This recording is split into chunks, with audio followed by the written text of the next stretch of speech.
If you think the situation is gloomy now, you've got to see what I'm about to show you. Retirement is a thing of the past, and incomes will continue to shrink. You came here for the truth, so let me unveil that for you.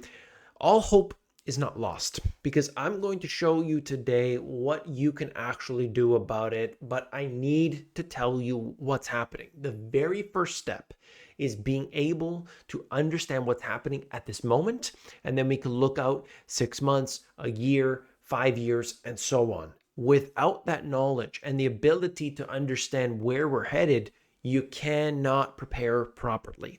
So we'll talk about that. I've got details to share in this video, beginning with this. Investors bet the global central banks will be forced to delay rate cuts. And so you could read about that. We'll look at it in a future video where we get into the financial aspects about the central banks. Why do we cover the central banks every single day on this channel? It's because their actions have a direct impact on you. I know some people are saying, we don't know anything about the central banks. We weren't told about the central banks. You don't really understand them in depth because they don't want you to know what they're doing. Oh, we want to know who you've given your money to, central bank. No, we need our independence. Wait a second. I look at the bill, and the bill, let's just say it's the US dollar. Oh, wait a minute. It says Federal Reserve Note. That's kind of weird. It seems like they get to control the money supply and determine what happens with it at any given moment, don't they? Oh, now we got some deep digging to do. And so you start to go back in history, and I have done this, looked at not only the basics, not only read the common books that you've probably heard about, but I started researching all of the details, who was at every single meeting, what they then did, whose company they worked for, what are the associations, the Venn diagrams, all this crazy stuff for years and years, and came back with some pretty shocking things over that time. And of course, I bring that to you here on this channel. You got to understand something. When they do something, when they hike, when they cut, it's not to benefit you. It's not even to benefit who you would think, the big businesses, corporations, and all of that. No, no, no. It's for their shareholders, those that are in the shadows. But you, the individual, get the short end of the stick. Here's one example. 29% of households have jobs, but they struggle to cover basic needs. They are one emergency from poverty. Now that's strange historically. Currently, nearly 40 million families are defined as ALICE, which stands for Asset Limited Income Constrained Employed. You see what's happening? You're employed, all right? You have some sort of income, and you don't have what you need, an asset, okay?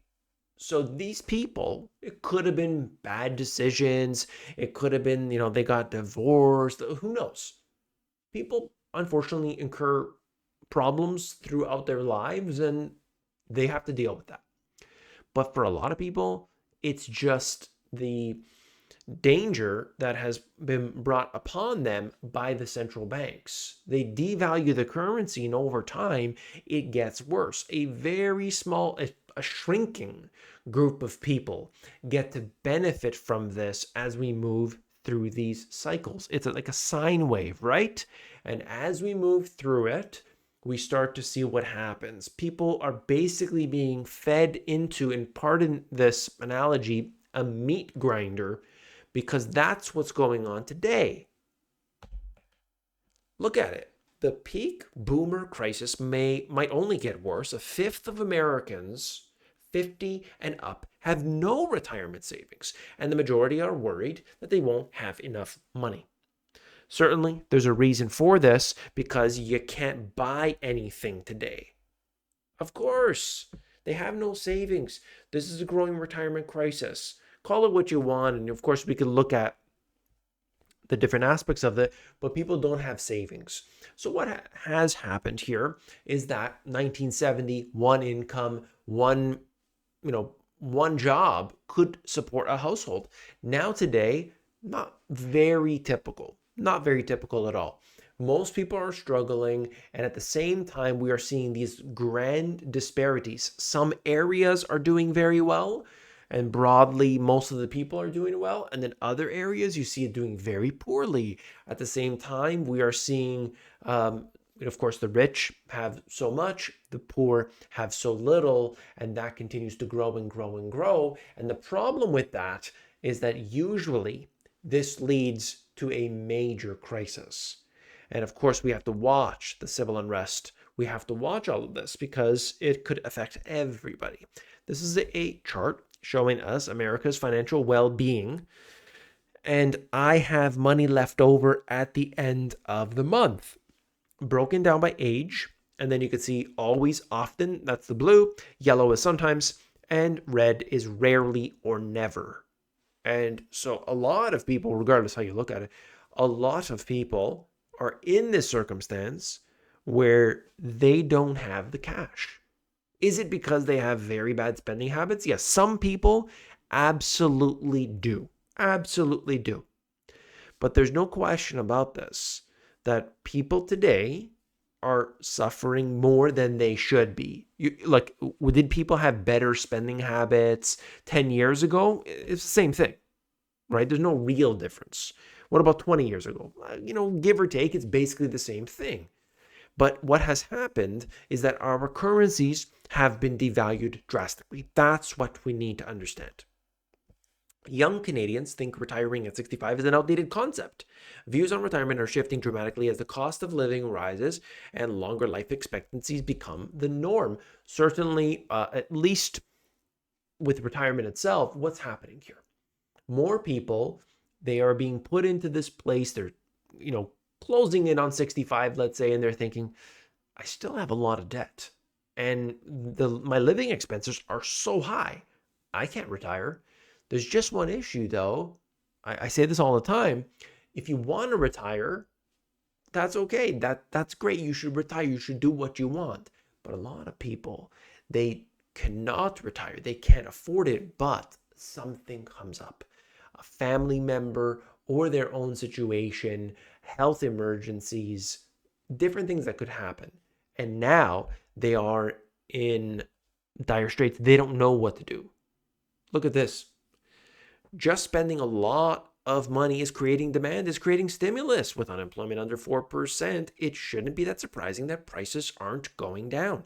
Spending numbers aren't going down anytime soon, so you might have sticky inflation, something that I've been talking about a little while. This was expected, by the way, just to be clear, that inflation levels wouldn't just be able to go down to 2% in a straight line. A lot of that would be, quote unquote, sticky.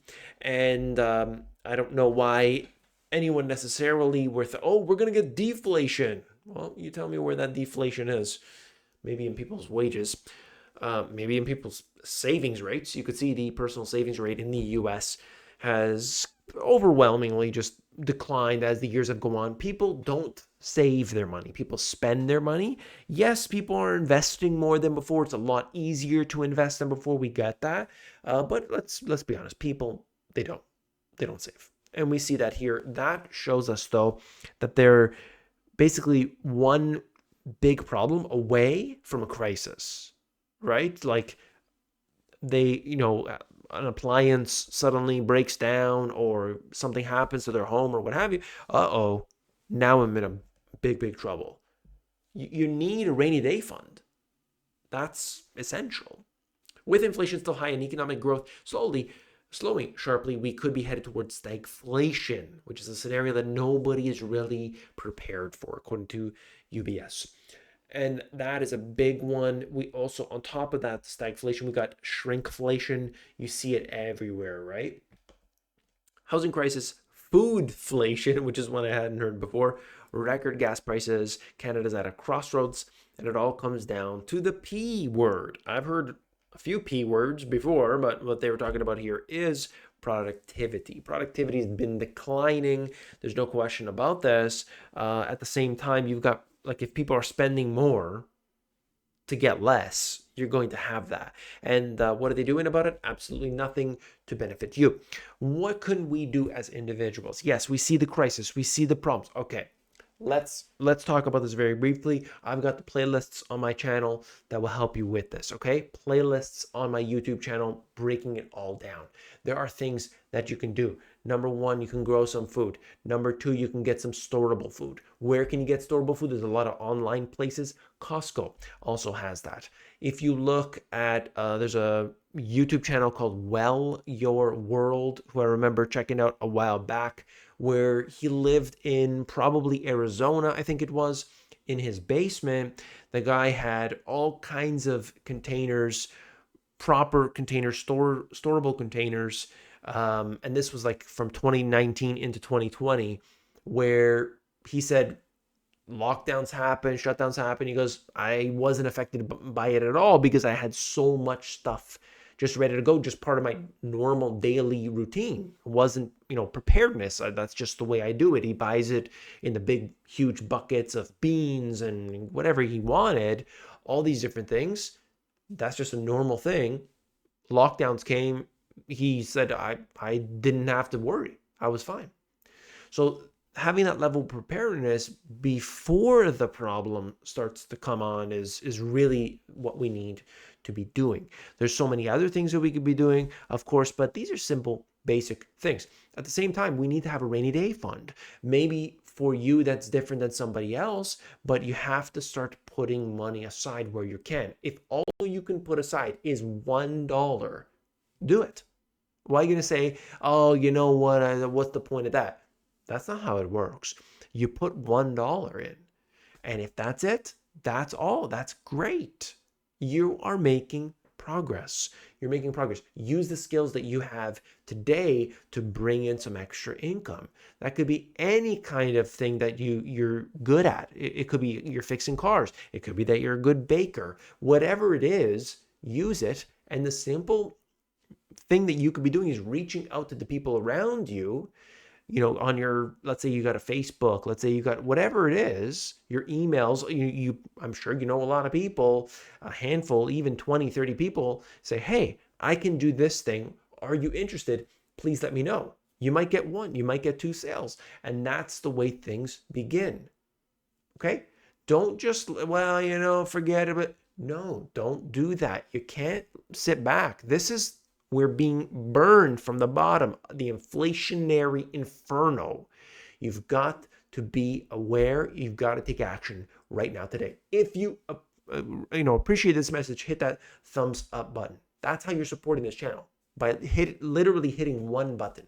I've got the playlist on my channel. If you want the deep level of information that I get into only on the live sessions. So we have live Zoom calls. These are on, the Friday session, which we talk about the financial matters. On the Sunday, we talk about business. In there, we go over 2 hours in each session where, I get into all of it. On the Sunday Business Live, I talk about building an online business so that you can be, geographically diversified. At the same time, you could pick up and you can go when you need to. That's what Sunday's all about. Friday is really about the financial matters that we discussed today. If you want to check out that, link in the description below, and I'll see you tomorrow. Take care.